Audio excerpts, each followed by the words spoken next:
estás del borracho, ¿qué, tío?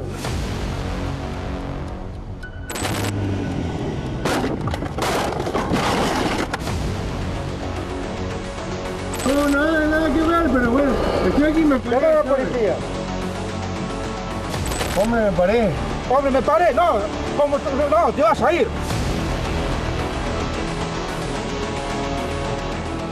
Son impactantes as imaxes deste accidente que sufriu Luís. Luís iba circulando coa súa moto de camiño á súa casa, estaba xa prácticamente chegando a Celanova cando de súpeto unha furgoneta se meteu no seu carril e o levou por diante. Luís caeu sobre asfalto, foi a bater contra o quitamedos e dende logo pensaba que hoxe non o ia contar, pero afortunadamente Luís agora xa podemos dicir que está recuperado e hoxe fala cun equipo da Hora Galega. Hoxe estivemos con Luís e mirade para aí, o que máis lle impactou foi que o condutor desa furgoneta ia tan mal que pensou que fora Luís quen invadira o seu carril e non o contrario como pasou e como quedou registrado, menos mal nas cámaras que levaba Luís na súa moto. De feito, fixeron a prova de alcoholemia e di Luís que deu máis de 0,60. Atención, porque por mor deste golpe, Luís estivo casi 2 meses de baixa e a reparación da súa moto chegou case aos 10.000 euros. Temos a factura, mirade.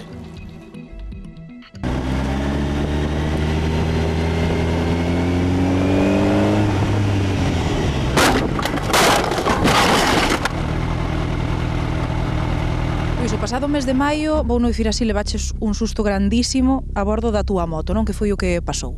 Pois viña de ruta hacia o meu domicilio, en a altura de Celanova, salindo dunha rotonda, unha furgoneta invadiu o meu carril e arrollou.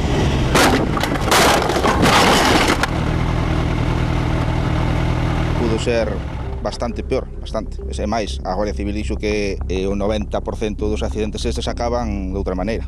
Afortunadamente tamén ti levas 2 cámaras na túa moto que imagino que nunca chegaches a pensar que che valerían de proba agora en casos como este. No, para nada, a ver, instaláronse por seguridade, lógicamente. ¿Qué, macho? Está bien. Pero tú estás del borracho, ¿qué, tío? O conductor, a ver, baixou. O primeiro que preguntou foi se estaba ben. Despois chegaron as autoridades, Luís, e confirmaron que levaba alcohol en sangue. Sí. Que condicións estaba ese home? Notábaselle que ben non estaba. Venía de frente, me invadió un carril contrario. No creo eso, yo venía muy ¿Cómo que no me quieres eso? Si me pegas, me acabo de parar, yo no me estoy yendo a ningún lado, me acabo de parar. Dios, de verdad, macho. Recriminouche que a culpa era túa, eso chamame moitísimo a atención. Sí, o sea, en un momento dado hasta me dice que iba en sentido contrario. Crees que este home sabía por onde estaba circulando? Eu cheguei á conclusión de que non. E máis, eu estou casi convencido que non sabe nin que pegou contra min hasta que me mirou no chan.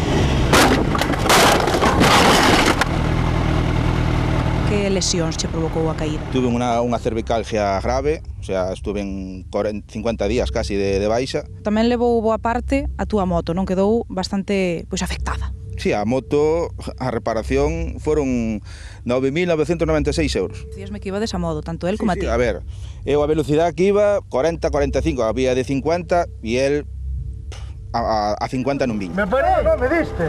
Hostia, me cago en Dios. Me paré, hombre, me paré. Hostia, macho. Te ayudo. Me cago en Dios. Luís, que consecuencias tivo para ti o accidente? Moitas. O sea, a día de hoxe ainda me dá un pouco de medo ir na moto e mirar vir un coche de frente ainda que sea polo outro carril e despois as molestias que teño ainda a día de hoxe nos brazos e na espalda. Crees que estades seguros nas estradas, Luís? No. Ni nós nin os ciclistas. Eu son, digo a verdade, o sea, ni nós nin os ciclistas. Somos moi vulnerables. Luís, xa para rematar, ti hoxe viñaches aquí ao noso encontro, a bordo da túa moto, volveches te montar nela, estás circulando nela. Sentes medo aínda cando te subes?